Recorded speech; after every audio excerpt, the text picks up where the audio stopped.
என்ன பேசுறேன்? ஆயிடா ஆயிடா. சாப்பிட்டியா?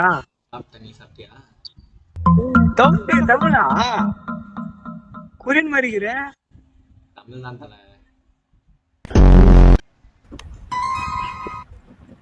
தமிழ் தமிழ் அக்யூரேட்டா தமிழ். பாய் யூடியூப்ல வீடியோ போட்டுக்கிறாரு இவரு. கரெக்டா சொல்றேன். வீடியோலாம் பார்த்து இருந்தானே. ஆனா சேனல்ல முடக்காத. ஷார்ட்ஸ்ல பார்த்து இருக்கேன். சேனல்ல முடக்காத இருக்கு. ஓகே. சாப்பிட்டியா ப்ரோ? சாப்பிட்டேன்ல. ப்ரோ தமிழ் தானே நீ? தெரியும். இன்ஸ்டா பாத்துருக்கேன் ப்ரோ. எல்லாம் தமிழான்னு கேட்டு போயிடலாம். எப்படி ப்ரோ கரெக்டா சொல்ற? நான் பாத்துருக்கேன் உன ரீல்ஸ்ல.